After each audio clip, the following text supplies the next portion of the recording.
Welcome to The Explainer, everyone. Today, we are diving straight into the electric vehicle landscape. We're looking at how this market has completely shifted past that early hype phase and crashed headfirst into a strictly economics-driven reality for 2026. It is a fascinating pivot, so let's get right into it. Ford CEO Jim Farley hit the nail right on the head recently. He said used EVs are super popular right now, so the market has changed. That really sets the stage for everything we're going to unpack today. The conversation? It's completely evolved. We're no longer talking about early adopters. We're dealing with a fiercely pragmatic mass market reality. Now, despite some of the shifting and honestly sometimes negative narratives you might be hearing out there, the hard data paints a pretty monumental picture. Get this. Global passenger EV sales are projected by Bloomberg NEF to hit a massive record-breaking 22 million units this year. That's a 25% jump from last year. It means plug-in vehicles are literally set to account for 1 in 4 vehicles sold globally. But here is the million-dollar question. If sales numbers are higher than ever, why does it feel like the global auto industry is facing a massive reality check right now? Why are the major automakers aggressively recalibrating their strategies?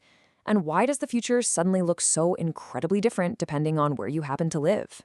Well, that brings us to Section 1, the global reality check. Right now, there is a stark, absolute geographic divide completely reshaping the industry. China is dominating global EV sales. They are taking a staggering 66% of the market.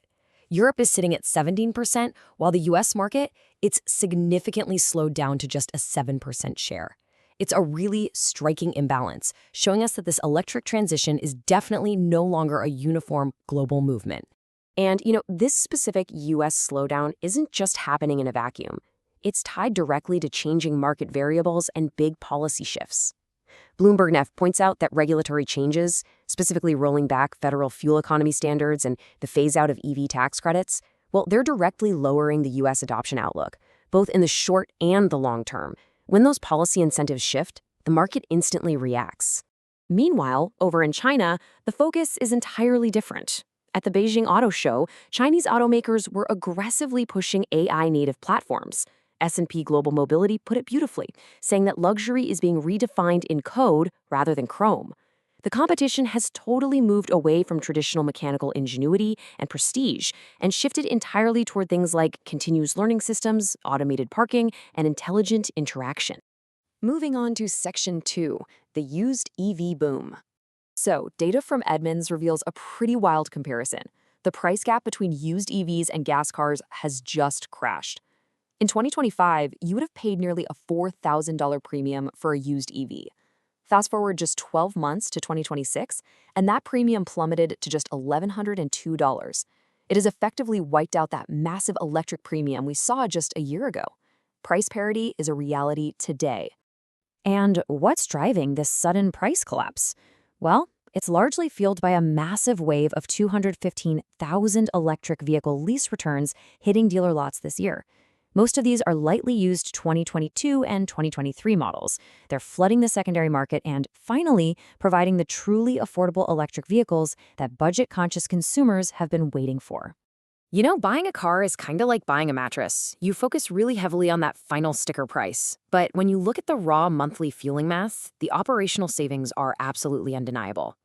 Charging an EV at home for a typical commute, it costs about $59 a month. Driving that exact same distance in a gas car costs roughly $147. Now, sure, if you rely entirely on public charging, that jumps to $169. But for the home charger, the monthly budget math is incredibly compelling. Okay, let's switch gears and look at Section 3, the fleet economics. In the commercial space, adoption is no longer driven by green mandates or fancy sustainability press releases. It is all about strict, unforgiving business pragmatism. That early hype cycle? It's over. Just listen to Mustafa Semiwala, Amazon's fleet development principal.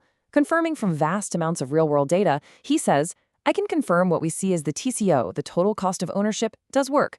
When deployed correctly, the fuel advantage and the reduced maintenance mean electric vehicles absolutely win on total cost of ownership."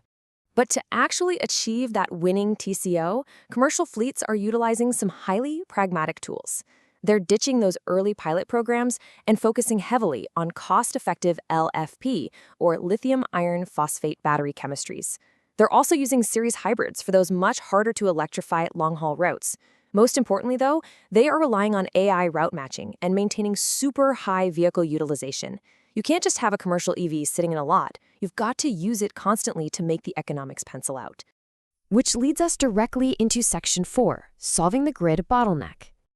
To keep all this freight moving at scale, we require a massive, massive leap in infrastructure.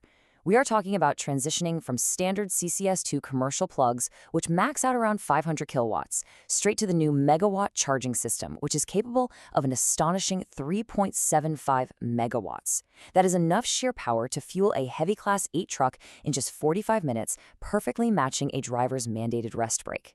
However, getting a local utility to upgrade your depot's grid connection to handle multiple megawatts, that can face multi-year delays. Because of this, commercial depots are using BESS, battery energy storage systems, as a truly ingenious hardware workaround. These are large behind-the-meter batteries that store off-peak power to completely bypass those utility grid limits during peak charging demand. This three-step BESS process elegantly avoids those incredibly costly peak grid demand charges, all while ensuring fleet uptime. Step 1, you charge your on-site batteries from the grid off-peak, when energy is the cheapest. Step 2, you store that energy locally right at the depot. And Step 3, you discharge it directly into the trucks during peak operational hours. It is a brilliant, completely self-contained bypass of grid limitations. Finally, let's zoom back out for Section 5, the autonomous horizon. Uber is basically pulling this futuristic concept directly into the present with a staggering $100 million investment. And this capital isn't going into software research. No, it's going directly into building fast charging infrastructure across the US and Europe to make driverless ride-hailing a physical reality today. This infrastructure is explicitly built to support an entire ecosystem of battery electric robotaxis. Uber's strategy involves rolling out roughly 1,000 high-powered DC charging points to directly support autonomous vehicles from partners like Waymo and WeRide. Crucially, they're offering minimum utilization guarantees to the charging providers, ensuring that these autonomous vehicles have the rapid charging turnaround necessary to remain in continuous service.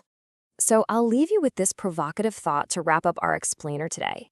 As vehicles completely transform into software-defined, self-driving AI computers on wheels, can our global energy grid truly keep pace to fuel this autonomous future?